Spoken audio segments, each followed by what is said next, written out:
오늘 본문 말씀은 데살로니가 후서 3장 1절에서 5절까지의 말씀입니다. 제가 읽어드리겠습니다. 끝으로 형제들아 너희는 우리를 위하여 기도하기를 주의 말씀이 너희 가운데서와 같이 퍼져나가 영광스럽게 되고 또한 우리를 부당하고 악한 사람들에게서 건지시옵소서 하라. 믿음은 모든 사람의 것이 아니니라. 주는 미쁘사 너희를 굳건하게 하시고 악한 자에게서 지키시리라. 너희에 대하여는 우리가 명한 것을 너희가 행하고 또 행할 줄을 우리가 주 안에서 확신하노니 주께서 너희 마음을 인도하여 하나님의 사랑과 그리스도의 인내에 들어가게 하시기를 원하노라. 아멘. 네, 오늘 본문의 말씀을 보시면 믿음은 모든 사람의 것이 아니니라라고 이렇게 우리에게 말하고 있습니다. 자, 결론부터 말하면 여기서 말하는 믿음은 예수님을 믿는 믿음, 주로 고백하는 믿음이 아니라 예수님이 하신 말씀을 듣고 행하는 믿음을 의미합니다. 자, 그래서 오늘 본문 제목 말씀처럼 오늘 제목처럼 예수 그리스도의 말씀을 듣고 행하는 믿음은 모든 사람의 것이 아니다라고 말씀하고 있는 것입니다. 사도 바울이 데살로니가 지방에서 복음을 전했을 때 예수님 믿으세요. 예수님 믿으면 천국 갑니다. 예수님 믿기만 하면 천국 갑니다. 이렇게 복음을 전했던 것이 아닙니다. 이렇게 복음을 전했던 것은 이제 굉장히 짧은 시간, 얼마 되지 않은 시간, 1900년대 그때에 세계적으로 이제 복음화 운동이 이제 퍼지기 시작하면서 이제 선교 단체나 이런 쪽에서 복음을 사람을 붙들어 놓고 처음부터 끝까지 사도 바울처럼 예수님을 믿는 것은 이제 복음을 들었을 때 예수님 믿는 것은 구원의 시작이고 그다음에 예수 그리스도의 말씀을 믿는 그런 행하는 믿음까지 있어야 되는데 이 모든 말씀들에 대해서 다 전하려고 하니까 그 짧은 시간 안에 복음을 전할 수가 없는 거예요. 그래서 사람들이 이것을 간단하게 사람들에게 복음을 소개하기 위해서 어떻게 했냐면 사형리나 아니면 이런 것들을 책자로 이렇게 만들어서 배포하기 시작합니다. 그래서 성경에 있는 구원의 말씀을 요약하면 무엇이냐?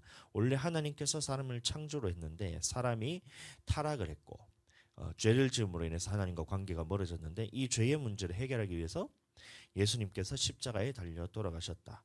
그리고 예수님이 우리를 위해서 죽으신 것을 믿으면 구원을 받는다라는 이런 성경에 대한 간략한 요약집을 가지고 이제 전도를 하기 시작합니다.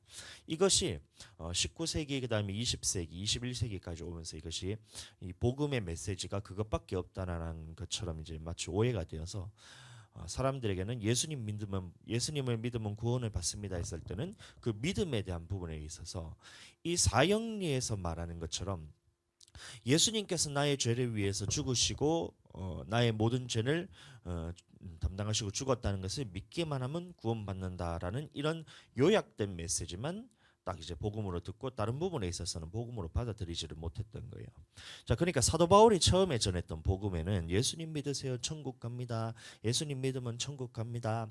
뭐 예수 천당, 부이신 지옥 이렇게만 메시지를 전했던 것이 아니라 예수님을 믿는 것이 무엇인지에 대해서 아주 세부적으로 이 교회 성도들에게 가르쳤던 것을 우리가 볼 수가 있어요.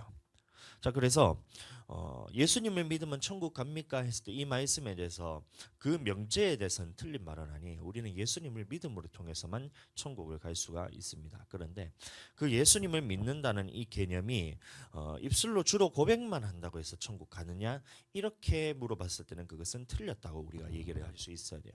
그럼 예수님을 믿는다 했을 때 그 개념에 대해서 우리는 어떻게 이해를 해야 되냐면 첫 번째는 예수님을 주로 우리가 고백을 하고 나를 구원하신 분이 예수님밖에 없다. 우리는 예수님의 피로서만 구원을 받을 수가 있다라는 것을 이제 먼저 인정을 하고 고백을 하고 그 후에는 우리가 무엇이 있어야 되냐면 예수님이 하시는 말씀에 대해서 그것이 생명의 말씀임을 인정하고 진리의 말씀임을 인정하고 그 말씀에 순종하는 것까지 우리가 이제 인정을 해야 그 다음에 예수님이 믿는 것이 전체적으로 다 예수님을 올바르게 믿는다고 할 수가 있는 것입니다. 자, 그래서 예수를 주로 고백만 한다고 해서 천국 간다는 것은 이 성경에 대해서 전혀 모르고 누군가 다른 사람에 의해서 전통적으로 우리에게 전해졌던 그 말을 믿는 것과 똑같아요. 마치 바리새인들이 하나님의 말씀을 이제 더 잘 지키기 위해서 하나님께서 말씀하셨던 그 구약의 율법에 더해서 사람의 전통으로서 이제 하나님의 그 율법들을 이제 더 만들었던 것처럼 오늘날에도 마찬가지로 예수님을 믿는다라는 이런 부분에 있어서 성경 전체에 말하는 내용이 있고 이 성경에서 말하는 예수님을 믿는다는 이 개념이 있고 이제 이런 부분이 이제 의미가 있는데 이런 부분에 대해서 다 삭제를 하고 생략을 시켜놓고 이제 축소화시켜서 예수님을 주로 고백하는 것만 복음이라 생각하면 이것은 이제 성경을 제대로 이해하지 못하고 오해하고 있는 것과 똑같습니다. 이제 마치 우리가 학교를 입학하는 것과 똑같아요. 대학교를 입학할 때에 우리가 대학을 입학을 한다고 해서 모든 사람이 다 졸업을 하는 것은 아니듯이 예수님을 주로 고백한다라는 이것도 마찬가지로 학교를 입학하는 것과 똑같습니다. 그러면 입학을 했으면 졸업을 하기 위해서는 우리가 어떻게 해야 돼요?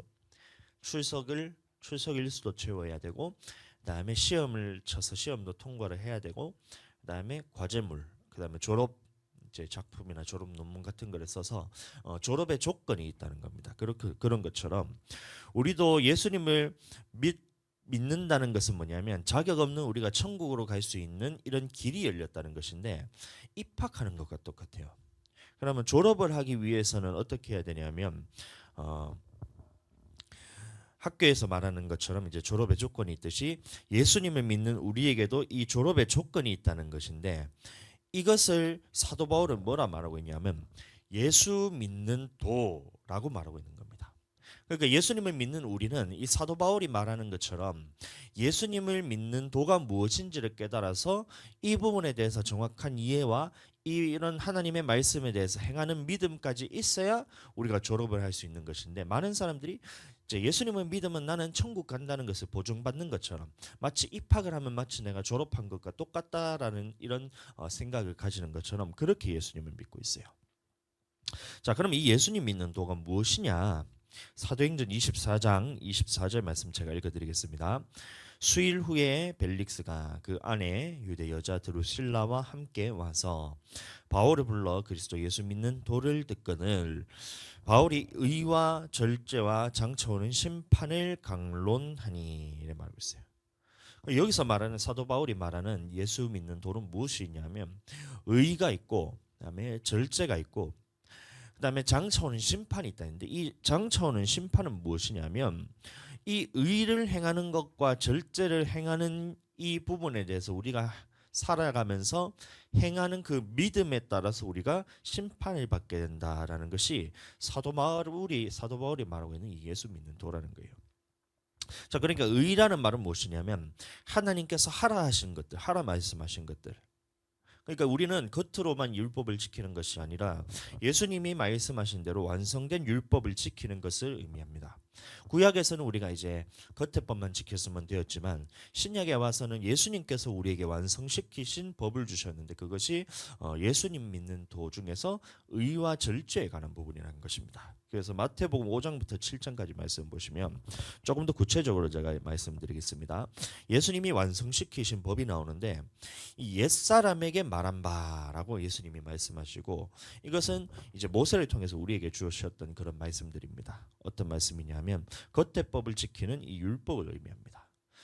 구약에서 이제 지켜야 될 법들은 살인하지 말라, 간음하지 말라, 도둑질하지 말라, 그다음에 맹세하는 것들. 그러면 맹세할 때는 어떻게 하라는 것들이 구약에는 있었고 구제할 때는 또 어떻게 하나 이런 것들이 구약의 방법이 있었다는 겁니다. 자, 그래서 구약에서는 구제할 때는 어떻게 하냐면 거리에 나가야 돼요. 거리에 나가서 구제를 하고 난 다음에 가난한 자들이 이제 거지들이 이제 그 구걸하고 있는 장소가 있는 데로 가서 부자들이 가서 어떻게 하냐면 그 가난한 자들에게 구제를 하고 난 다음에 자기가 구제를 했다는 것을 다른 사람들에게 알리는 것이 구약의 법이었던 겁니다. 그럼 어떻게 하려야 되냐면 나팔을 길게 불어서 내가 이런 가난한 자들에게 구제를 했습니다. 내가 율법대로 하나님의 율법대로 내가 행했습니다라고 나팔을 길게 불면서 그 가난한 자들을 구제하는 것을 표시를 했다는 것입니다. 이게 구약의 법이었어요. 또 기도할 때는 어떻게 해야 되냐면 골방에서 기도하시면 안 돼요. 구약에서 기도할 때는 어떻게 기도해야 되냐면 사방에 퍼져 있는 거리로 나가서 자기가 기도하는 것을 다른 사람들에게 알려서 내가 기도했다는 것을 보여야지 이것이 구약에서는 기도의 방법이었다는 겁니다. 그리고 또 금식할 때는 어떻게 해야 되냐면 내가 금식하고 있다는 사실을 다른 사람에게 알려야 돼요. 그러니까 내가 억울한 일을 당하거나 아니면 무언가 나라가 멸망을 받거나 이렇게 하나님 앞에서 내가 잘못되었다는 것을 깨달았을 때는 금식을 하고 어떻게 하냐면 죄를 내가 먼저 뒤집어 쓰고 옷을 찢고 슬픈 기색을 보이면서 사람들에게 내가 금식하고 있다는 사실을 알려야 돼요. 이게 구약에서 말하는 이런 겉대법으로서 지켜야 되는 이제 구제나 기도나 금식의 방법이었던 겁니다. 근데 다 듣고 보면 어때요, 이거? 보면 굉장히 겉으로 드러나는 부분에 대해서 치중하는 것을 알 수 있습니다. 그런데 예수님께서 오셔서 이런 겉의 법을 지키는 것이 아니라 완성시키신 이 예수님의 법을 지켜야 되는데 어떻게 말씀하고 있냐면 금식을 할 때는 남에게 보이지 말라. 남에게 슬픈 기색을 보이지 말라는 거예요. 구약의 법대로라면 우리는 이 슬픈 기색을 보이고 죄를 뒤집어 쓰고 옷을 찢어서 내가 금식하고 있다는 사실을 알리는 것이 율법인데 예수님께서는 이걸 완전히 정반대로 얘기하시는 거예요. 뭐냐면 슬픈 기색을 너희는 보이지 마라. 다른 사람이 네가 금식하고 있다는 이 사실에 대해서 모르도록 기름을 바르고 씻어서 깨끗하게 해서 내가 금식하고 있는 사실에 대해서 모르게 하라는 것이 예수님이 이제 완성시키신 금식에 관한 법이란 겁니다. 또 기도할 때나 구제할 때로 마찬가지로 구약에서는 어떻게 했어요? 거리로 나가서 가난한 사람에게 구제를 하고 난 다음에 그 사람 내가 구제했다는 사실을 사람들 앞에서 공표를 하잖아요. 나팔을 길게 불고 또 사방 이제 완전히 이제 뚫려 있는 이 거리에 나가가지고 큰 거리에 나가서 내가 기도하고 있다는 사실을 사람들에게 알려야 된다는 겁니다. 그런데 예수님께서 오셔서 완성된 율법에서는 뭐냐면 너희가 그런 거리에서 기도한다는 사실을 사람들에게 떠벌리지 말고 골방에서 주님께 기도하라는 거예요. 자, 그래서 많은 사람들이 이것을 골방에서 기도하라 했으니까 우리 보고 그러면 사람들 앞에서 기도하지 말고 교회 와서 기도하지 말고 그냥 방에 처박혀 가지고 그렇게 기도하라고 생각할 수가 있는데 이 말은 그 뜻이 아니고 주변 상황에 구애받지 않는 완전히 하나님께만 집중할 수 있는 장소에 나가서 기도하라는 말씀이에요. 그러니까 거리에 나가면 어떻게 돼요? 사람들 앞에서 보이기 위해서 하나님 앞에 집중하는 것이 아니라 다른 사람들 앞에서 이제 보이기 위해서 기도를 하니까 이 마음의 중심에는 하나님에 대한 기도가 없는 거예요. 이것을 중심을 보시고 예수님이 말씀하시기를 너희가 기도할 때는 그런 사람들 앞에서 기도하지 말고 골방에 조용히 들어가란 말은 뭐냐면 온전히 하나님께 집중할 수 있는 곳에 나아가서 하나님께만 기도를 드려라라는 것이 예수님이 완성하신 이 기도의 방법이라는 거예요. 그래서 오늘날에도 이 골방에서 기도하라니까 사람들이 이제 방에서 기도하는 사람들인데 그것은 성경에 대해서 잘못 이해하고 있는 것이고 우리가 보세요. 집에서나 길거리에서 기도할 때 여러분들 하나님한테 집중할 수 있어요. 집에서 이제 골방에서 기도하니까 집에서 기도한다면 요새는 집에서 기도하는 것이 더 힘들어요. 주여 부르시면 바로 이제 민원이 올라오잖아요. 층간 소음 때문에 연락이 오잖아요. 그 어떤 사람들은 길 가다가도 성령 충만해가지고 하나님께 집중하는 사람들이 가끔 있기는 있어요. 제가 아는 어떤 목사님은 하루는 이제 길을 가고 있는데 육교를 지나가고 있는데 갑자기 성령께서 그 목사님을 감동을 시켜버린 거예요. 성령께서 완전히 사로잡으신 거예요. 그 육교에 딱 올라가서 이제 길을 건너서 이제 가야 되는데 그 자리에서 성령께서 딱 감동을 시키시니까 그 감동에 순종해서 그 자리에서 무릎 꿇고 통곡하면서 그렇게 기도하시는 목사님이 계세요. 그래서 2시간, 3시간을 그 육교 위에서 부르짖어서 그렇게 기도하고 계셨어요. 그럼 지나가는 사람들이 보면서 이 사람은 완전히 약간 이래 된 사람 아닌가 하고 그런 생각을 하지 않겠어요? 근데 우리 같은 경우에 예를 들어서 성령께서 그렇게 강권적으로 역사하셔서 그러할 경우는 있지만 사방 길거리에 나가가지고 저기 거북공원이나 아니면 저기 외동시장 가가지고 그 앞에서 사람들 앞에서 여러분들 기도하세요 하면 여러분들 하나님한테 집중해서 기도하실 수 있겠어요? 그렇지 않다는 겁니다. 그래서 거리에 나가서 기도하지 말고 골방에서 기도하라는 말은 뭐냐면 아무런 주변에 대한 이제 신경에 쓰이지 않는 오로지 하나님께만 집중할 수 있는 그런 곳에 나아가서 하나님께만 집중해서 기도하라라는 말씀이 오늘날 예수님께서 우리에게 주신 이 기도의 말씀이에요. 그러면 다시 말해 이 기도에 방해받지 않고 기도하는 데 있어서 다른 사람에게 방해받지 않고 하나님께만 집중해서 기도할 수 있는 곳이 어디냐면 교회를 의미하는 거예요. 교회. 이해가 되세요? 그러니까 골방에서 기도하라는 말이 집에서 기도하고 방에서 기도하라 이 말이 아니고, 교회에 나와서 사람들 앞에서 기도하지 마라 이 뜻이 아니고, 골방에서 기도하라는 말은 뭐냐면 주변에서 기도하는 데 있어서 방해받지 않는, 오로지 하나님께만 집중할 수 있는 장소에 나와서 기도하라는 말인데, 오늘날 그런 장소는 어디냐면 바로 이 교회를 의미하는 거예요. 그래서 교회에서 우리가 부르짖어 기도한다고 주변에서 사람들이 터치하는 사람이 있어요? 우리가 부르짖어 기도하고 방언으로 기도한다고 해서 사람들의 눈치 볼 것이 있어요? 아무런 그런 것 없이 오로지 하나님께만 집중할 수 있는 교회에 나와서 기도하라는 말이에요. 이해가 되시죠? 그러니까 오늘날 우리가 기도하는 방법에 있어서도 예수님께서는 골방으로 나아가서 기도하라, 이 하나님께만 집중할 수 있는 장소에 나아가서 기도하라, 이 말은 다시 말하면 오늘날 우리가 예수 그리스도께서 핏값 주고 사신 이 교회에서 사람 눈치 보지 말고 다른 사람의 신경 쓰지 말고 오로지 하나님께만 집중해서 네가 기도할 수 있는 곳에서 하나님께만 기도를 드려라는 것이 이제 신약에 완성된 율법으로서의 기도의 방법이라는 것입니다. 마찬가지로 구제할 때도 마찬가지로 구약에서는 어떻게 했어요? 길거리 나가서 가난한 사람 앞에서 구제를 하고 난 다음에 나팔을 길게 불어서 이렇게 사람들 앞에서 내가 공표를 해야 되는 것이 이제 구약의 법이랬잖아요. 그런데 신약에 와서는 예수님께서 이 구제에 대한 법에 대해서 완성을 시키시면서 뭐라 얘기하셨냐면 왼손이 한 일을 모르게 하라는 거예요.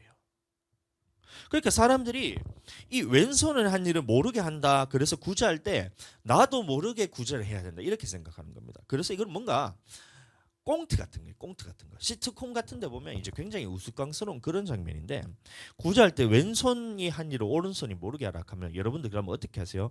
구제할 때 왼손으로 구제할 때는 오른손이 모르게 하니까 주머니에 손 넣고 이렇게 구제를 하는 거예요. 왼손이 구제를 할 때는 오른손을 주머니에 꽂고 하고, 오른손이 구제할 때는 그러면 오른손이 이제 구제하니까 왼손을 주머니에 딱 꼽는 거예요. 몰라야 되니까. 이런 장면 여러분 한번 생각해 보세요. 굉장히 우스꽝스럽지 않나요? 꽁타는 것 같지 않아요? 제가 다시 해볼게요. 자, 왼손으로 내가 구제해야 되니까 자, 왼손으로 구제하는데 오른손은 몰라야 돼. 그러니까 오른손은 주머니에 딱 꼽는 거예요. 그러면서 왼손으로 구제하니까 오른손이 몰랐으니까 내가 구제를 하나님 앞에서 내가 잘한 거겠지? 이렇게 생각한다는 거예요. 또 반대로 오른손으로 내가 구제를 할 때는 왼손이 몰라야 된다니까 왼손을 주머니에 꽂고 오른손으로만 구제한다는 거예요. 이런 장면에 대해서 한번 상상해 보세요. 그러면 이거는 굉장히 웃긴 장면이잖아요. 그런데 이런 부분에서 조금 더 나아가서 어떻게 생각하냐면 사람들이 마찬가지로 구제를 할 때 어떻게 하냐 하면 다른 사람들에게 구제를 했을 때에 누군가 후원을 하고 구제를 하잖아요. 섬기잖아요. 그러면 모르게 한다니까 이거를 모르게 하기 위해서 어떻게 하냐면 다른 사람에게 구제를 딱 하고 난 다음에 제가 후원했다는 거, 제가 구제했다는 걸 다른 사람한테 비밀로 해주세요. 이렇게 하는 거예요. 근데 이 모습이 어떤 모습과 똑같냐면 왼손을 구제하고 오른손을 주머니에 꽂고 있는 것과 똑같은 장면이에요. 보세요. 내가 후원했다는 걸 다른 사람한테 비밀로 해달라고 그 사람한테 지금 말하고 있잖아요. 안 그래요? 내가 이렇게 당신에게 이렇게 구제 헌금하고 구제에 대해서 내가 하는 부분에 대해서 당신을 섬기는 부분에 있어서 다른 사람들한테 비밀로 해주세요고 그 사람한테 지금 말하고 있잖아요. 오른손을 주머니에 꽂고 왼손으로 지금 구제를 하고 있는 거랑 똑같은 상황이란 거예요. 그러니까 사람들이 이 구제라는 말에 대해서 왼손으로 하는 것을 오른손으로 모르게 하라 했다고, 다른 사람에게 알리지 말라 했다고, 내가 구제를 할 때 내 이름으로 하면서 다른 사람에게 알리지 마세요라고 하는 것을, 이것을 왼손이 하는 것을 오른손이 모르게 하는 것처럼 이렇게 착각하고 있다는 겁니다. 자, 근데 보세요. 자기 이름으로 구제를 하면서 자기가 구제했다는 걸 비밀로 해달라 하면서 다른 사람에게 지금 알리고 있잖아요. 얼마나 우스꽝스러운데 이게 자기가 우스꽝스러운지 모르는 겁니다. 자, 그럼 다시 말해서 이 구제에 대한 방법이 있다는 것인데, 오늘날 이 많은 사람들이 11조와 구제에 대해서 근본적으로 오해를 하고 있어요. 11조도 그렇고 구제도 그렇고 이 11조와 구제에 대한 이 부분에 대해서 근본적으로 오해를 하고 있는 것이 뭐냐면 11조도 하나님의 것이고 구제헌금도 이제 매 3년 끝마다 11조에 또 다른 11조를 해서 이것을 구제하는 데 썼기 때문에 구제를 하는 것도 구제헌금도 마찬가지로 이것은 원래 하나님 것이고 하나님께 바쳐지는 성물이기 때문에 사람이 건드려서는 안 되는 거예요. 성물이란 것은 사람이 손이 대는 순간 사람의 생명이 앗아가는 것이거든요. 그래서 성물에 대해서 함부로 손대는 사람은 곧바로 죽음을 당하게 되어 있습니다. 다시 말하면 11조도 그렇고 구제헌금도 그렇고 이것은 하나님께 바쳐지는 성물이기 때문에 사람이 건드려서는 안 되는 것들이에요. 자, 그래서 어떻게 했냐면 구약에서 이 사람에게 바치면 안 되기 때문에 각자가 11조를 자기가 하나님께 직접 했다고 생각하는 거예요. 오늘날도 이렇게 생각하고 있습니다. 자, 11조와 구제헌금 이런 부분에 대해서는 하나님께 직접 바쳐지는 성물이기 때문에 사람이 건드려서는 안 된다는 겁니다. 그런데 구약에서는 어떻게 했는지 한번 보세요. 사람들이 그러면 하나님께 11조에 대해서 원래 하나님의 것이니까 성물이니까 사람이 만지면 건드리면 안 되고 구제도 하나님의 것이기 때문에 사람이 건드리면 안 되기 때문에 하나님께 직접 드려야 되는데 우리가 구제헌금에 대해서 11조에 대해서 하나님께 직접 드릴 때 그러면 여러분 하나님한테 어떻게 직접 드리세요? 이 방법에 대해서 모른다는 겁니다. 사람들이 11조 하나님 거 그래 구제 하나님 거 거기까지는 알겠어. 근데 하나님께 직접 드리지 나는 사람에게 드리지 않을 거야 이렇게 생각하면서 교회의 11조하고 교회의 구제헌금하는 것에 대해서 사람들이 이것을 반대하고 있어요. 근데 보세요. 구약에서 어떻게 했는지 보세요. 민수기 18장 21절 말씀 제가 읽어드리겠습니다. 내가 이스라엘의 11조를 레위 자손에게 기업으로 다 주어서 이를 말하고 있어요. 느헤미야 10장 37, 38절 말씀. 우리의 산물의 11조를 레위 사람들에게 주리라 하였나니 이 레위 사람들은 우리의 모든 성읍에서 산물의 11조를 받는 자임이며 레위 사람들이 11조를 받을 때에는 이렇게 말하고 있어요. 다시 말해서 구약에서도 11조는 하나님의 것이고 사람이 건드려서는 안 되는 거잖아요. 성물이잖아요. 그런데 이 11조를 누구에게 주었다고 되어 있냐면 레위인에게 주었다 그랬어요. 그러면 레위인이 하나님이에요. 다시 말해서 레위인이라 하지 말고 사람이라 얘기해요. 사람. 11조는 하나님 것이고 하나님께 바쳐져야 되는데 이 방법에 있어서 어떻게 했냐면 구약에 있어서도 하나님께 직접 사람이 올려드린 것이 아니라 누군가에게 주었는데 이것을 하나님이 대신 받은 것처럼 여겨졌던 것이 누구냐면 바로 레위인들에게 드렸을 때 이것을 하나님께 드림이 되었다라고 그렇게 바쳐진 것처럼 사람들이 그 구약에서는 그것이 인정이 되었다는 겁니다. 다시 말해서 하나님께 드렸다 했지만 그 받은 것은 누가 받았냐면 사람이 받았다는 거예요. 이 부분에 대해서 이해하지를 못하는 겁니다. 신약에 와서도 마찬가지로 초대교회 성도들이 성령의 충만함을 받았을 때에 모두가 자기 재물을 자기 것이라 생각하지 않았어요. 다시 말하면 이거를 누구 것으로 여겼냐면 하나님의 것으로 여겼다는 겁니다. 사도행전 5장에서도 보시면 아나니아와 삽비라 사건을 볼 때에 이 땅을 판 돈을 얼마를 감추어서 숨겨뒀다 했어요. 근데 그때 사도 바울이 베드로가 가서 이제 아나니아와 삽비라에게 뭐라고 했냐면 네가 성령을 속이고 그랬어요. 그러면 아나니아와 삽비라는 이 땅의 모든 물질의 주인이 누구 것으로 인정했었냐면 하나님의 것으로 인정을 했다는 겁니다. 그래서 하나님께 바쳐져야 될 부분에 대해서 누군가에게 다른 사람에게 맡겼어야 됐는데 누가 받았느냐 하면 이 초대교회 성도들도 이 모든 물질에 대해서 이것을 하나님의 것으로 인정하고 하나님께 드릴 때에 누구를 통해서 드렸냐 하면 사도들의 발 앞에 갖다 두었다는 거예요. 사도행전 4장 34절 35절 그 중에 가난한 사람이 없으니 이는 밭과 집 있는 자는 팔아서 그 판 것의 값을 가져다가 사도들의 발 앞에 두매 이렇게 말하고 있어요. 하나도 제 것이라 여기지 않고 모두 다 하나님께 드렸다 그랬는데 이 하나님께 드렸다고 해서 이 땅 판 것을 그냥 하나님께 드리려고 하면 어떻게 드릴 수가 있냔 말이에요. 여러분들도 마찬가지예요. 11조와 이런 구제나 하나님 앞에 바쳐지는 헌물들에 대해서 하나님께 드리는 거잖아요. 사람에 주는 것이 아니잖아요. 그럼 하나님께 드리기 위해서 그러면 이 하나님께 드리는 이 물질의 부분에 있어서 어떻게 하나님께 드린다는 거예요. 공중에 불태워서 하나님 앞에 돈을 올려드리세요. 번제를 해서. 그런 방법이 아니란 거예요. 그럼 어떻게 이 판 것에 대해서 그냥 다른 사람들에게 베풀면 이게 하나님께 드려지는 것이 되는 거예요?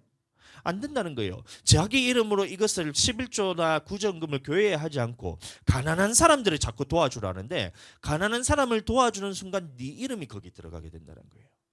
그래서 구약에 있어서 있었던 것처럼 왼손이 하는 일을 오른손이 모르게 하라 해야 되는데, 내 이름이 들어가서 구제를 하기 때문에 이것을 너도 알고 그 사람도 알고 다른 사람들이, 모든 사람이 다 알게 되기 때문에 이것은 하나님이 말씀하신 구제의 방법이 아니란 겁니다. 그러면 이 하나님께 바쳐져야 될 11조와 구제 예물을 하나님께 드려야 되는데, 많은 사람들이 생각하기를 나는 하나님께 드리지 사람에게 드리지 않아라고 하는데, 구약에서도 마찬가지고 신약에서도 마찬가지로 하나님께 드릴 때에 하나님께서 직접 받으신 것이 아니라 누구를 통해서 받았냐면 사람을 통해서 하나님께서 받으셨다는 거예요. 근데 그 사람이 구약에서는 누구냐면 레위인이었고, 신약에 와서는 그것이 사도들의 발 앞에 두었을 때에 이것을 하나님께서 받으심이 되고, 사도들은 그것을 받아서 어떻게 되냐면 각 사람의 필요에 따라서 나누어 줬다는 겁니다. 그래서 구제를 할 때는 어떻게 해야 되냐면, 내가 이 사람이 불쌍하다고 해서 이 사람에게 주어야 되는 것이 아니고, 그러면 내 이름이 들어가게 되고 오른손이 한 일이 왼손이 알게 되고, 내가 구제한 일을 나도 알게 되고 그 사람도 알게 되잖아요. 그러니까 하나님이 보셨을 때는 다른 사람들에게 다 알려지게 되는 것이기 때문에, 그런 식으로 하지 말고 하는 방법에 있어서 새로운 율법으로서, 예수님이 완성시키신 율법으로서 우리에게 주신 말씀이 있는데, 구제를 할 때는 어떻게 하라냐면 교회를 통해서 하라는 거예요. 사도들의 발 앞에 두었을 때는, 그러면 내 손은 이미 떠났기 때문에 이것에 대해서 어떻게 쓰는지는 나도 모르고 너도 모르는 거예요. 하나님만 아시고, 그래서 사도들은 그 물질에 대해서 구제나 이런 하나님께 바쳐지는 예물을 받았을 때는 이것을 각 사람의 필요에 따라서 나누어 줄 때는 사도들이 한 것 같지만 실제로 누가 한 거예요? 그 구제를 한 사람이 한 게 되잖아요. 그래서 구제를 할 때는 이런 방법으로서 교회를 통해서 할 때는 누가 한지를 모르게 된다는 겁니다. 그렇기 때문에 왼손이 한 일을 오른손이 모르게 된다는 거예요. 여러분들 잘 이해하세요. 왼손이 한 일을 오른손이 모르고 하랬기 때문에 오른손을 주머니에 꽂고 왼손으로 이렇게 구제하는, 이런 웃긴 장면이죠. 근데 다른 사람에게 구제할 때, 야, 왼손이 한 일을 오른손이 모르게 하라 했으니까 아무도 모르게 해야 된다. 그러니까 내가 이렇게 사람한테 이렇게 뭔가 숨겨서 구제를 하는 거죠. 그래 생각하는 거예요. 그래서 사람한테 주면서 내가 구제했다는 사실에 대해서 알리지 말라. 이순신 장군처럼 이순신 언급을 하고 있는 거예요. 내가 구제했다는 것을 다른 사람에게 알리지 말라. 온 전신만신에 다 소문이 퍼져나가잖아요. 그리고 소문이 퍼져나가지 않더라도 자기도 알고 그 구제 받은 사람도 알게 되잖아요. 다 알게 되잖아요. 이렇게 하고 있다는 겁니다. 그리고 이 구제할 때는 그래서 하나님 앞에서 완성된 율법으로서는 뭐냐면, 교회를 통해서 할 때는 내가 이제 완성된 율법으로서 오른손이 한 일을 왼손이 모르게 할 수 있게 됐다는 것입니다. 자, 그러면 이 교회는 이 구제 예물을 받았을 때는 성도들의 필요를 잘 알아서 그 필요를 채워줘야 됩니다. 아멘. 자, 그런데 이것이 순서가 있어요. 교회에 대해서 물질을 사용하는 순서가 있어요. 제가 몇 번 얘기했지만, 첫 번째는 뭐냐면 먼저 그의 나라와 그의 의를 위해서 써야 됩니다. 그래서 교회를 위해서 가장 먼저 써야 되는 겁니다. 누군가 예물을 드렸을 때 11조를 드리고 했을 때, 물론 목적을 가지고 이제 누구를 구제하기 위해서 직접 이렇게 이제 헌금하는 경우도 있어요. 예를 들어서 장학금이 필요한 친구한테 내가 장학 헌금을 누군가를 했을 때 이게 누구한테 가는지를 모르는데 정작 필요한 사람이 못 받고 다른 사람이 받을 수가 있잖아요. 그리고 나는 이 사람한테 주고 싶다는 감동이 있었는데, 근데 우리가 생각했을 때, 기도했을 때 다른 사람에게 줄 수도 있잖아요. 그래서 그럴 때는 어떻게 하냐면 목적 헌금에 대해서, 이제 장학 헌금에 대해서 누구누구에게 장학금을 주기를 위해서 이렇게 헌금합니다라고 교회를 했을 때는, 교회가 물론 그렇게 받았지만 이 받은 부분에 대해서 그대로 그 사람에게 전달해주면 누가 했는지도 모르고, 교회를 통해서 했기 때문에 받은 사람도 누구한테 받은지도 모르고 있기 때문에 하나님 앞에서 그것이 이제 완성된 율법으로서 구제를 모르게 할 수가 있게 되는 거예요. 그런데 자, 첫 번째로 그래서 우리가 이제 가장 먼저 무엇을 위해서 써야 되냐면 이제 11조나 이런 예물들이 들어왔을 때 먼저 그의 나라와 그의 의, 교회를 위해서 먼저 써야 되는 거예요. 그래서 교회를 위해서 먼저 써야 될 때에 이 교회를 위해서 먼저 쓰고 그 다음으로 누구를 위해서 써야 되냐면 주의 종을 위해서 먼저 써야 됩니다. 교회를 위해서 먼저 쓰고 다음에 주의 종을 위해서 써야 되고 그 다음에 순서가 뭐냐면 그 교회 성도들을 위해서 필요를 채워줘야 돼요. 그래서 첫 번째 교회, 그 다음에 주의 종을 위해서, 그 다음에 성도들을 위해서 채워주고 마지막으로 교회 밖에 있는 사람들을 위해서 쓰는 것이 이것이 물질의 올바른 사용 방법입니다. 그런데 오늘날 많은 교회가 이것이 거꾸로 되어 있어요. 거꾸로 되어 있다는 말이 뭐냐면 첫 번째로 이 물질에 대해서 쓰는 것을 선교하고 구제하는데 다 써버려요. 자기 교회의 성도들은 굶어서 죽어가고 있고 굶어서 이게 힘들어하고 있고 목회자는 쫄쫄 굶어서 그냥 막 거지처럼 살고 있고 교회는 지금 힘들어가지고 구멍나고 빵꾸나고 온갖 좀 낡아가지고 물건을 바꿔야 되는데 돈이 없어서 못 바꾸고 있는데 1번으로 가장 먼저 사용하는 것을 선교하고 구제한다 하면서 다른 데 다 써버려요. 그 다음에 성도들이 먹고 사는 것이 힘들다고 그러니까 교회의 입장에서 어떻게 얘기하냐면 야 성도들 힘들죠. 요새 먹고 사는 거 힘든 거 알아요. 야 그래 하나님께서도 이 물질에 있어서 가난한 자들을 먼저 도우라 했기 때문에 성도들 헌금하지 마세요. 이렇게 하는 거예요. 그런데 이것이 거꾸로 된지를 모른다는 거예요. 그 다음에 세 번째 목회자들을 위해서 쓰고 쫄쫄 굶고 있어요. 성도들 위해서 자기들이 다 부유하게 살고 있는데 목회자들의 가정을 보았을 때는 쫄쫄쫄쫄 굶고 있어요. 거의 목사님들이 영양실조 일부 직전이에요. 다들. 목회자 자녀 가정들이 가장 시험 들고 힘들어하는 이유가 뭐냐면 이 목회자가 재정적으로 물질적으로 이제 경제 생활을 하지 않잖아요. 그래서 이것을 하나님 앞에 다 맡겨드려야 되는데 맡긴다는 것이 뭐냐면 물질관에 있어서 순서대로 차례대로 해야 되는데 이것을 거꾸로 해버리니까 목회자 가정들은 항상 가난 때문에 이것 때문에 시험이 들어가지고 먹고 싶은 거 못 먹고 갖고 싶은 거 못 갖고 다른 성도들한테 이것이 다 뺏기는 것으로 생각하는 거예요. 그러니까 시험 들고 실족해서 나중에 청년이 돼서는 교회에 대해서 등을 치는 거예요. 저희 부모님 같은 경우는 그렇거든요. 목회자 가정으로 살려다 보니까 물질 부분에서 이것이 항상 이제 목사님이 이제 가난하게 사시다 보니까 그리고 목사님들은 어떻게 해요? 자기 있는 걸 다 뺏어 성도들한테 다 미기고 살리는 거예요. 그러니까 목회자 자녀 입장에서는 자기 것을 다 뺏겨서 성도들한테 주니까 이게 어떻게 되면 실족을 해서 나중에 이제 어른이 돼서는 이것 때문에 시험 들어서 나는 절대로 이제 목사님처럼 살지 않겠다 하면서 경제관념이 엄청나게 대단하십니다. 돈 버는 데서 진짜 막 눈에 불을 켜고 그렇게 살아가는 거예요. 그러면서 교회에 등을 둘러버려요. 왜 그래요? 이 물질을 쓰는 순서가 잘못됐다는 거예요. 그 다음에 네 번째로 교회 같은 데는 천장에서 비가 새가지고 물이 떨어지든 말든 낡아가지고 물건이 빵꾸나고 구멍나고 막 고장나고 이렇게 하고 있는데 아니 그럼 교회에 대해서 쓰는 것이 아까워가지고 그걸 쓰지 못하고 있는 거예요. 근데 성도들은 삐까뻔쩍한 집에 차도 바꾸고 먹을 거 지가 다 먹고 댕기고 삼시세끼가 무슨 간식에 뭐 커피까지 다 먹고 사는데도 교회에 그래서 돌아보질 않는 거예요. 근데 그것을 그대로 방치해 두는 거예요. 교회에서. 그러면 이런 교회에 도대체 하나님이 어떻게 물질로 역사하실 수 있겠냐 말이에요. 얼마 전에 인터넷에 어떤 사람이 글을 올린 것을 제가 하나 봤습니다. 뭐냐면 제목이 뭐냐면 내가 교회를 등 돌리고 떠난 이유라는 이 글이 있길래 교회에 관한 내용을 제가 쭉 봤어요. 그래서 내용이 뭐냐면 자기는 20대 때 이제 피땀 흘려가면서 돈을 열심히 벌어서 드디어 30대가 되어가지고 자기 차를 샀다는 거예요. 차인데 좋은 차는 아니고 고만고만한 차 뭐 그런 걸 샀다는 거예요. 왜 웃고 있어?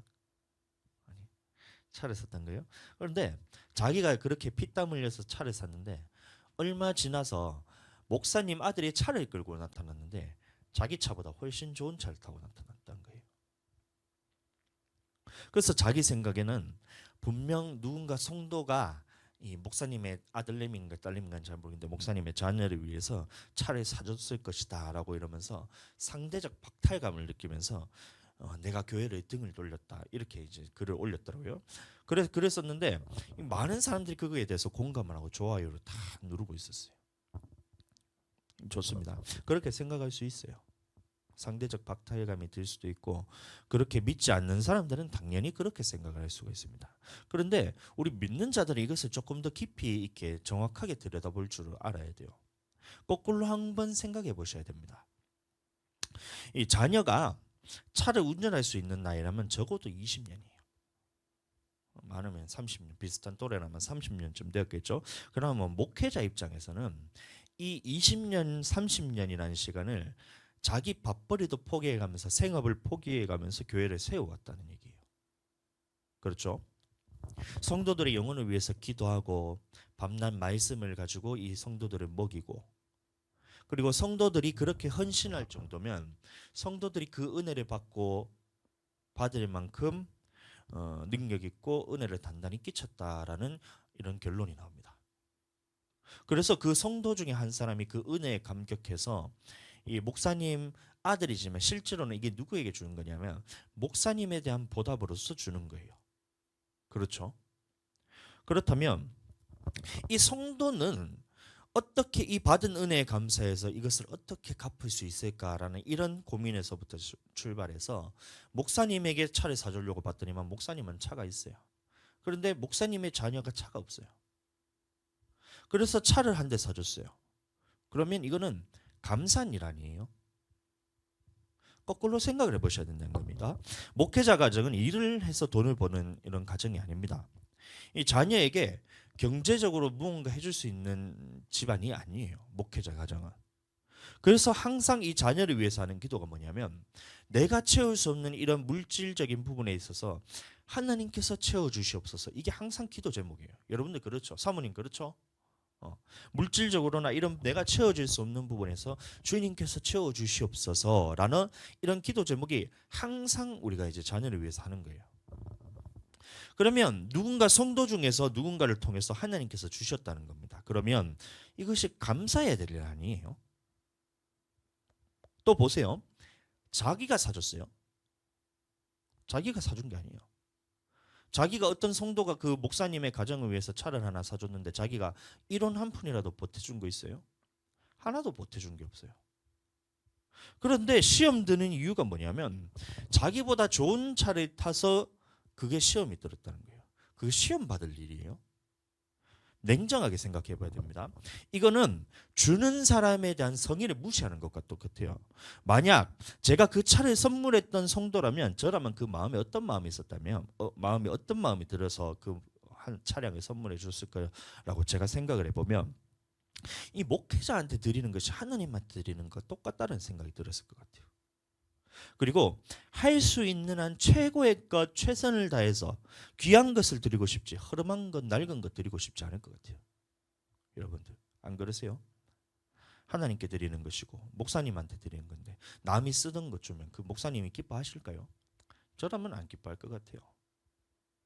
그래서 형편이 되는 대로 최선을 다해서 목사님을 향한 선물로서 드렸어요. 그러면 이 성도 입장에서는 하나님을 섬기는 마음으로 드렸고 목사님을 섬기는 마음으로 드렸는데 이거를 왜 네가 아깝다는 생각이 드냔 말이에요. 안 그러세요? 자기가 1원 한 푼 보태준 것도 없고 은혜 받은 것도 자기가 아니고 은혜 받은 사람이 하나님 앞에서 감동해서 드리는 건데 왜 지가 그걸 가지고 시험을 뜨는 거예요? 사준 거는 난데 드리는 거는 난데 왜 너가 그거 가지고 아깝다고 생각하는 거예요? 안 그러세요?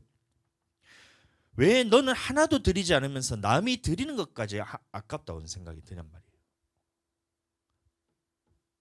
이해가 되세요? 가룟 유다가 그랬어요. 향유를 발 앞에 깨뜨려 가지고 예수님 앞에서 머리털로 그 향유를 가지고 머리털을 씻는 거예요. 그럼 이것은 마리아가 예수님을 향한 그 은혜와 하나님 앞에 사랑으로서 감사로서 드린 겁니다. 그런데 옆에 있던 가룟 유다가 이 모습을 봤을 때 어떻게 생각하냐면 그 향유를 팔아가지고 300데나리온이라는 그 값에 팔면 가난한 자들에게 도와줄 수 있지 않았느냐. 그런데 이것을 왜 예수님의 발 씻는데 허비하느냐. 이렇게 생각이 들었다는 거예요. 왜 그러냐면 가룟 유다는 그 돈을 모아놓는 그에 대해서 돈을 자기가 훔쳐가는 사람이었기 때문에 물질에 대해서 아깝다는 마음이 들었다는 거예요. 다른 사람이 하나님 앞에 헌신하는 부분에 있어서 내가 이것을 갖고 싶다라는 마음이 들어갔기 때문에 탐심이 들어가서 그것을 보고 마리아를 질책합니다. 마찬가지로 지가 드린 것도 아니고 다른 사람이 은혜 받아서 하나님 앞에 감동되는 대로 이것을 하나님께 드리는 마음으로 목회자에게 주는 것과 똑같잖아요. 목회자 자녀지만. 근데 이것에 대해서 제3자가 봤을 때 이것을 봤을 때 내 것이랑 비교를 해봤더니만 아깝다는 마음이 쑥 들어온 겁니다. 요게 넘어가 버리니까. 그러니까 시험 들어서 교회에 대해서 등을 돌렸다는 거예요. 자, 그 모습을 그 글을 딱 보는 순간 마음이 참 안타까웠어요. 거꾸로 생각한 이것을 마귀가 주는 생각에 넘어가서 이것을 똑바로 생각을 돌릴 수 있는 사람이 한 사람만이라도 있었으면 이 사람은 시험 들지 않고 이것이 은혜로서 하나님 앞에 다시 살릴 수 있는 기회가 되었을 것인데 옆에서 도와줄 사람이 하나도 없구나. 생각을 어떻게 하셔야 되냐면 누군가 그렇게 목회자 자녀에 대해서 차를 사줬다 그러면 내 생각을 그러면 3자 입장에서 어떻게 들어야 되냐면 생각이 들어야 되냐면 야, 내가 이것을 하나님 앞에서 은혜 받은 대로 내가 드렸어야 되는데 내가 드리지 못해서 안타깝다. 그럼에도 다른 사람을 통해서라도 하나님께서 채워주셨으니 감사하다. 이래 생각해야죠. 지가 줄건 아닌데 감사하다 생각하는 것도 못해요. 그러니까 지 것이라 생각하니까 이게 시험 들죠. 어차피 지 것도 아니잖아요. 그럼 지 것도 아니면 이양 주는 차, 뭐 롤스로이스, 뭐 벤틀리 뭐 이런 차 주면 더 좋다고 해야지, 더 감사하다고 해야지. 왜 꼴랑 자기보다 조금 더 좋은 차 타고 줬다고 해가지고 그것을 시험 들어가지고 지가 아까운 마음을 품고 그렇게 하나님 앞에서 그렇게 대적하고 떠나냔 말이에요. 목사님이 더 좋은 것 받을수록 감사해야지. 왜 자기랑 가진 것이랑 비교해서 이것을 시험 드냔 말이에요. 남의 것을 내 마음대로 하고 싶다는 그것이 그 마음속에 들어가서 그렇다는 거예요. 가룟 유다와 같이. 그래서 탐심이 탁 들어가서 이것을 자기가 딱 이렇게 마음에 받아들여지는 그 순간 이것이 남의 것에 대해서 내 것으로 하고 싶다는 이 마음이 들어서 거기서부터 출발되니까 이것이 아깝게 느껴지는 거예요. 시험 들고. 옛날에 또 이런 것도 있었어요. 뉴스에서 막 특집으로 이런 걸 방송한 적이 있었어요. 뭐냐면 몇몇 대형교회 목사들 초호화 사치 생활. 이게 뉴스 제목이었어요. 몇몇 대형교회 목사들 초호화 사치 생활. 이게 뉴스 제목이었어요. 이 제목부터 삐리하잖아요. 목사들이 뭐예요? 목사님들이라고 하면 또 몰라. 근데 여러분들한테 사치지만 우리 같은 사람들에게는 그것이 사치지만 그분들한테는 그게 사치가 아니에요. 생각을 잘해야 됩니다. 그래서 어떤 사람들이 목사님들이 그 뉴스에서 나오는 그런 특집 방송에서 나오는 이 뭐 앵커가 아니고 그 뭐라 그러죠? 리포터가 나와가지고 목사님들의 인터뷰를 하는 거예요. 목사님들 그러면 가난한 목사님들 찾아가서 당연히 그렇게 하겠죠. 부자 목사님 찾아가지 않고. 그래서 가난한 목사님들 인터뷰하면서 그 인터뷰하니까 그 목사님들한테 나오는 말이 뭐겠어요? 목사가 그러면 안 된다. 욕심 부리면 안 된다. 그러면서 자기는 욕심이 없어가지고 그런 차 안 탄다. 이렇게 얘기하는 거예요. 자기가 안 타는 게 아니라 사주는 사람이 없어서 못 타는 거지. 그걸 구분을 못 해요. 누구냐면 이제 조영기 목사님이 롤스로이스 타고 다닌다고 초호화 사치 생활 이렇게 얘기하는 거예요. 그다음에 어떤 또 대형 금남교회 세계로 금남교회 그게 뭐니까 목사님이 벤틀리를 타고 다닌다는 거예요. 5억짜리 차거든요. 그래서 초호화 사치 생활하면서 목사님을 인터뷰하니까 목사가 그런 차를 타고 다니면 안 된다 이렇게 하는 거예요. 성경에 도대체 목사가 그런 차 타고 다니지 말라는 법이 도대체 어디 있어요? 아무것도 없잖아요. 자기가 물질관에 있어서 거꾸로 되어 있으니까 성도들한테 제대로 가르치지 않으니까 그게 그런 현상이 벌어지는 것인데 자기는 가난하게 사는데 그것이 당연하다고 생각하고 그것이 맞다고 생각하는 거예요. 근데 그 중심의 마음에는 뭐냐면 탐심이 가득해서 그 얘기를 한다는 거예요. 그 목사를 봤을 때 나는 그것을 가지지 못했는데 배 아프다는 거예요. 저 사람은 가졌네. 나는 저런 화사치 생활을 하지 않아. 나는 이렇게 가난하면서 사는 성도들과 같이 피땀 흘려가면서 나는 가난하게 생활하지 저렇게 목사님처럼 떵떵거리면서 살지 않았는데 그 마음의 중심에는 뭐냐면 저 목사를 보고 배가 아프다는 거예요. 그것을 들여다볼 줄 몰라요. 한번 생각해 보세요. 조영기 목사님이나 아니면 이제 그런 목사님들이 집회를 한번 하면 그 집회 한번 하는데 헌금이 얼마씩 들어오냐면 몇 억 단위로 들어오는 거예요. 몇 억 단위로 들어옵니다. 한번 집회를 하고 나면. 그러면 그 몇 억 단위에 대해서 집회한다고 수입이 많네 그렇게 생각하셔야 될 게 아니고 그러면 이제 왜 그렇게 억 단위로 사람들이 헌금을 하게끔 만들어지느냐, 그거에 대해서 한번 생각을 해보셔야 되잖아요. 왜 그렇게 사례를 준지 아세요? 죽어가는 사람을 가서 살려놓는 거예요. 암에 걸려가지고 사람이 죽어가는데 그 사람을 가서 살려놓는 거예요. 기도를 해서. 그러면 살아난 사람의 입장에서는 자기 모든 것을 다 드려서라도 하나님 앞에 감사하고 싶은 것이 당연한 거잖아요. 그러니까 몇 천만 원 단위로 그 사람들이 헌금을 하는 거예요. 또 귀신 들린 사람들이 쫓겨나고 사업이 실패해가지고 쫄딱 망해가지고 자살하려는 사람이 목사님한테 가서 상담을 하는 거예요. 목사님, 내가 사업이 쫄딱 망해가지고 죽고 싶다, 이 말을 해서 목사님한테 상담을 해서 듣갔더니만 목사님이 같이 기도하자 하면서 같이 부르짖어 기도하는 거예요. 그래서 성령께서 응답을 해주시는 것이 지금 어떻게 해서 이런 사업에 대해서 아이템을 이걸로 해라, 이렇게 되는 거예요. 그래서 만든 것이 탈모약이잖아요. 탈모약. 어떤 기업에 있는 사람이 간증을 받는데 기업이 쫄딱 망해가지고 죽게 생겼다는 거예요. 근데 목사님한테 찾아가서 내가 죽고 싶다니까 목사님이 같이 붙들고 진짜 막 기도하는 거예요.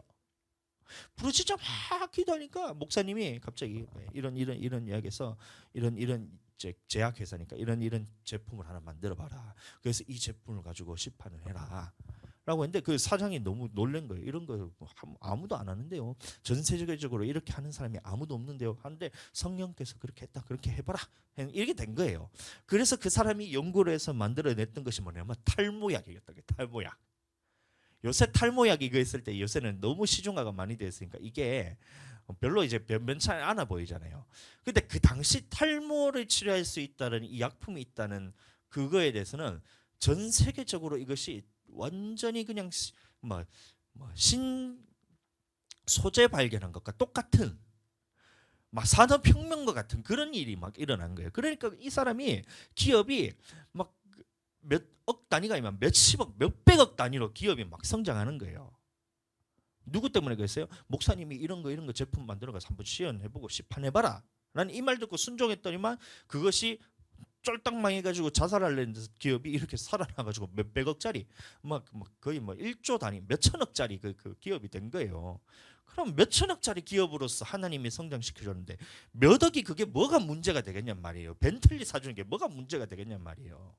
자, 그러니까 보세요. 그 목사님이 처한 그 환경에서는 벤틀리가 사치가 아니라 그냥 주는 것에 대해서 감사함으로 받으면 되는 이런 물건일 뿐인데 자기는 이것에서 이게 비싸다고 생각이 들지도 않고 티코를 타나 뭐 이것을 그랜저를 타나 벤틀리를 타나 롤스로이를 타나 이것에서 똑같은 차로서 아무런 그런 욕심도 생기지 않는데 제3자가 딱 보니까 야, 저 목사님 비싼 차 타네라는 생각이 쑥 들어온 거예요. 누가 탐심을 갖고 있는 거예요 도대체? 자기는 별 탐심이 없는 거예요. 근데 보는 사람이 제3자가 목사님이 비싼 차 타면 안 된다고 그렇게 하고 있던 거예요. 그 말의 중심이 뭐예요? 내가 그거 갖고 싶다는 거잖아요. 자기 것을 하고 싶다는 거예요. 남의 것을 내 것처럼 쓰고 싶다는 얘기예요. 여러분 거꾸로 한번 생각해 보셔야 됩니다. 그 목사님이 필리핀 판자촌에 한번 갔다가 생각해 보세요. 필리핀 가면 이 판자촌 마을이 있어요. 하나 판자촌 이게 아니고 판자촌으로 된 마을이 있어요. 그 어떤 마을이냐면 천장이 이제 그 판자로 덮여 있는 집인데 이게 비가 오면 뚝뚝뚝뚝 떨어져서 집안에 그냥 물이 그냥 바다가 됩니다. 바다가. 그러니까 이게 항상 꿉꿉하고 냄새나고 위생적이지도 않고 화장실도 집에 없어요. 집에 있으면 이게 이제 이 정화 처리가 안 돼가지고 화장실이 어디 있냐면 저기 강에 변기 하나 그걸 뚝 해놓고 고기 가가지고 응가를 싸야 되는 거예요. 그리고 비가 오면 물이 그것이 습게 내려가고 남들이 보든 말든 상관없이 그게 공용 화장실처럼 그렇게 쓰는 그런 판자촌이 있어요. 조그만한 방 하나. 우리 교회보다 더 작아요. 우리 교회 본당의 반틈만한 데서 7, 8명이 거기서 살고 있어요. 판자촌 하나마다. 그런데 거기에 있던 이제 판자촌에 사는 이 사람이 그 목사님의 목회하는 모습을 보면서 어떻게 목사라는 사람이 그렇게 개인 집을 가질 수가 있지? 목사님이 개인 차가 있다고? 목사가 그렇게 부자처럼 살아도 돼? 이래 되는 거예요. 뭐? 목사님이 삼시세끼 다 먹는다고? 우리는 가난해가지고 한 끼도 제대로 먹지 못하고 있는데 목사라는 사람이 가난하게 살아야지 그것을 삼시세끼를 다 먹고 있다고? 이래 한다 생각해 보세요. 그러면 그 말을 딱 들었을 때 여러분들이 아 그렇구나. 이게 내 욕심이구나. 그럼 나는 욕심 다 내려놓고 지금 내 있는 집도 내가 다 팔아야 되겠다. 팔아놓고 내가 타고 다니는 차 다 팔아야 되겠다. 팔아놓고 삼시세끼 먹는 거 이거 목사가 부자가 되면 안 된다. 그래서 나는 하루에 한 끼씩만 먹으면서 쩔쩔 굶으면서 병 걸리면서 사는 것이 목사의 인생인가 보다. 나는 그렇게 욕심 없이 살아야 되겠다 하고 그렇게 살겠어요? 아니잖아요. 그 사람이 처한 환경이 다르고 내가 처한 환경이 다른 거예요. 그 사람이 나보고 부자고 그렇게 살 수 있냐 해서 나는 그거에 대해서 나는 내가 부자처럼 떵떵거리고 사는 것이 아니라 나는 일상생활을 하고 있을 뿐입니다. 돈에 대한 내가 집이 있다고 해서 그것이 욕심이 생겨서 집이 있는 게 아니고 내가 차가 있다고 해서 이게 차가 때문에 욕심이 있어서 그런 게 아니고 이것을 생활하는 데 있어서 우리 형편에 있어서는 이것이 당연한 것으로서 우리가 누릴 수 있는 이런 환경이 때문에 누리는 것일 뿐인 거예요. 그러니까 보세요. 그런 상황에서 누군가 판자촌에 있는 사람이 그 뉴스 기사 제목을 쓰면서 한국 교회의 목사들 초호화 사치생활 하면서 이렇게 기사를 하면서 판자촌에 살지 않는다고 개인 집이 있다고 개인 차가 있다고 그 목사님들이 초호화 생활한다고 기사를 한번 내고 있어요. 여러분들 그거에 대해서 나는 욕심을 내려놓고 나는 이제 가난하게 살아야 되겠다. 그 말 사람들이 이제 그렇게 얘기하는 대로 판자촌에 가서 나는 찌그러지게 그냥 가난하게 밥 한 개씩만 먹으면서 살아야 되겠다. 야 이게 은혜 된다라고 말할 수 있는 목사님이 도대체 누가 있겠어요? 아무도 없잖아요. 그렇다고 해서 내가 욕심 많은 목사예요? 아니잖아요.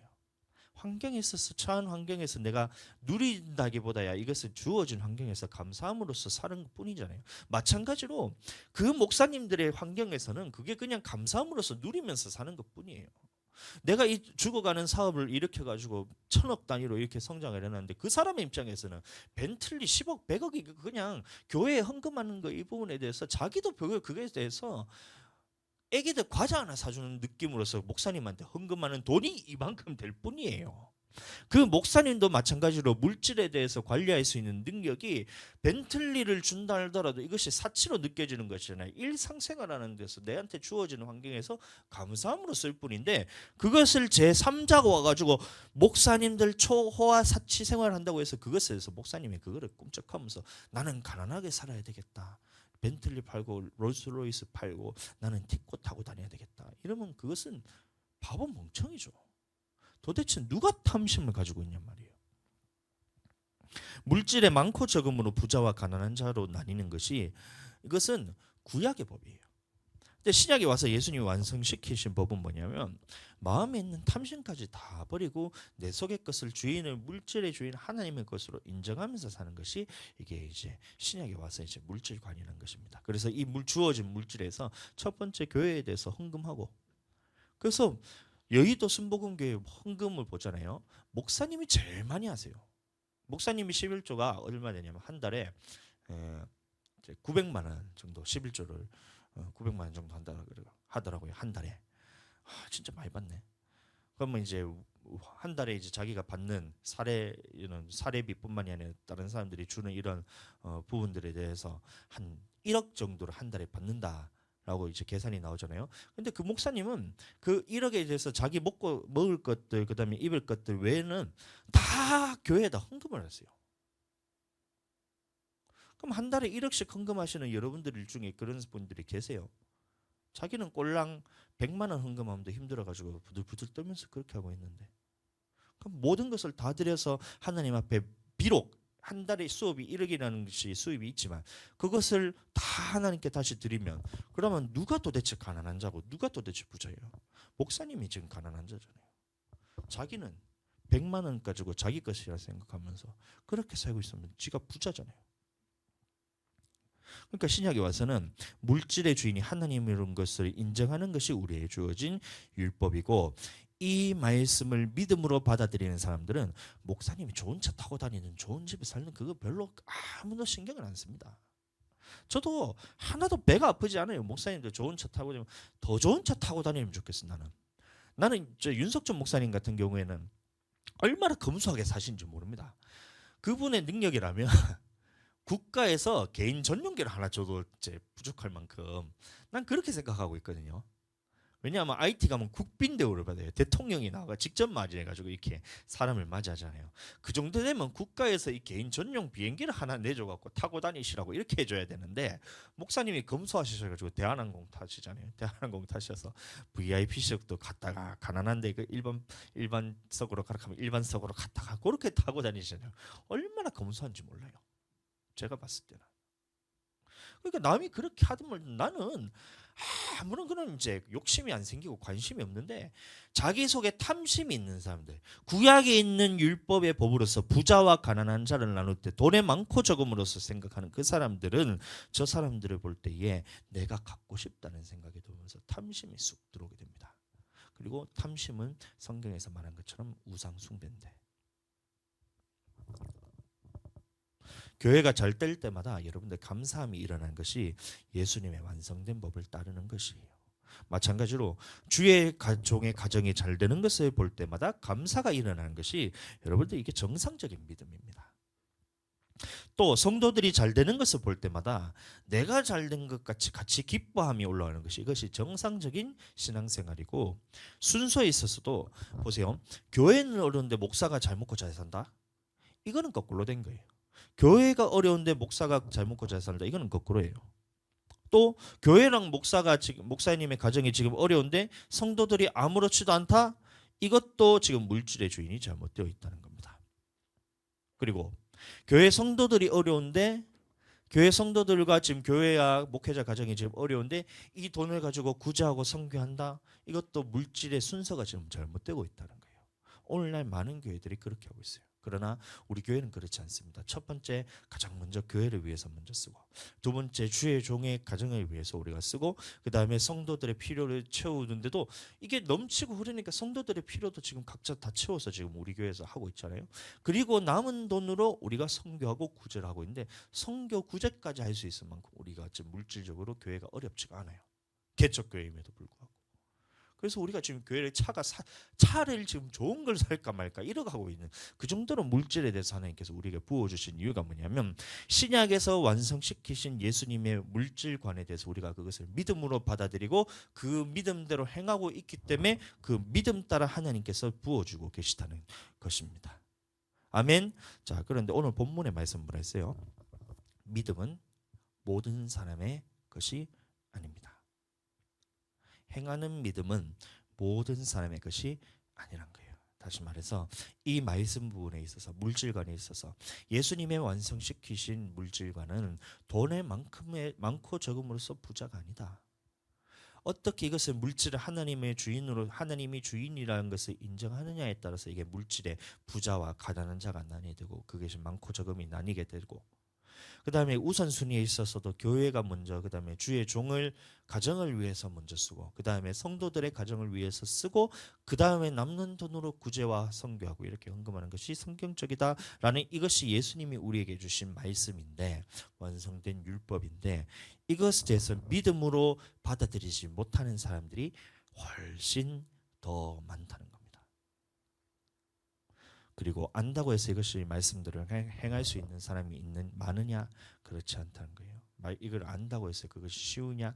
그렇지 않고, 이것은 성령께서 도와주시지 않으면 이것이 되지가 않아요. 모든 사람들이 다 이 말씀들을 행하지 않는다라는 것입니다. 그러나 우리 넓은 마음교회 성도 여러분들은 다른 사람이 하는 말이, 여러분들 그것은 관심을 기울이지 마세요. 사람들이 뭐라 얘기하든, 자기가 그 목사 아들내미가 좋은 차를 사줬다 해서 지가 시험 들면 그거 왜 지가 시험을 드냔 말이에요. 지가 사준 것도 아닌데. 그렇게 생각하실 줄 알아야 된다는 거예요. 사람들이 전부 다 보면 교회에 대한 욕하는 것들에 보면 물질관에 있어서 거꾸로 생각하고 있어요. 제일 먼저 교회가 빚값 번쩍해야 돼요. 교회가 제일 먼저 잘 돼야 되고, 그 다음에 주의 종이 잘 돼야 되고, 그 다음에 성도들이 덩달아 그 기름 부으심을 따라서 잘 돼야 되고, 그 다음에 남는 것으로 이제 구제하고 섬겨야 되는데, 교회가 욕심이 많아가지고 교회를 건물을 크게 막 짓는다 이렇게 하면, 그러면 지가 욕심을 가지는 거잖아요. 지가 교회 짓는데 돈을 하나도 보태준 거라도 있냔 말이에요. 지는 돈 하나 보태준 거 없으면서 교회 크다고 그렇게 뭐라고 있으면 도대체 어쩌자는 얘기예요. 그러면 지가 욕심 있는 거잖아요. 이렇게 생각할 줄 아셔야 된다는 겁니다. 이해가 되시죠? 앞으로 우리 교회는 김해에서 가장 큰 교회가 될 거예요. 왜 아멘이 없어요, 다들? 우리 교회는 김해에서 가장 큰 교회가 될 거예요. 아멘. 진짜 이 큰 소리 아멘. 진짜. 제가 가고 싶은 게 아니고 이 물질관에 있어서 저는 바로 서 있기 때문에 하나님의 순서대로 저는 쓰고 싶은 마음이 있다는 거예요. 그래서 교회가 가장 잘 돼야 됩니다. 교회가 가장 잘 되고 주의 종이 잘 돼야 되고 그리고 그 기름 부으심을 따라서 성도들은 자연스럽게 잘 되게 돼 있어요. 여러분들 안 그러겠어요? 목사님은 굶어 죽으려고 지금 사골세빵에서 가지고 밥을 굶고 있는데 지는 큰 집으로 이사 갔다고 이게 떠벌리면서 다닐 수가 있겠어요? 그게 은혜가 되겠어요? 안 되잖아요. 안 그러겠어요? 근데 목사님이 의리의리한 집에 살고 있으니까 나도 덩달아서 의리의리한 집에 사니까 이게 자랑할 수가 있잖아요, 사람들한테. 그래 되지 않겠어요? 당연한 거잖아요, 그게. 이게 인간적인 도리로서 봐도 그게 맞는데 더군다나 하나님의 말씀에 있어서 그 우선순위가 교회가 가장 먼저, 다음에 주의 종을 위해서 그 다음에 쓰고, 그 다음에 성도들이 그 다음에 이 하나님의 기름 부으심 받은 대로 부유하게 살고, 그 다음에 남은 것으로도 구제를 할 줄 아는 이 전체적인 물질관에서 딱 바로 설 때에 하나님은 이 믿음을 보고 역사하시는 거예요. 그래서 이 믿음 따라서 여러분들 예수님이 하신 말씀이 맞다라는 믿음을 가지고 여러분들 살게 되기를, 그 믿음대로 행하면서 살게 되기를 예수 그리스도의 이름으로 축복합니다.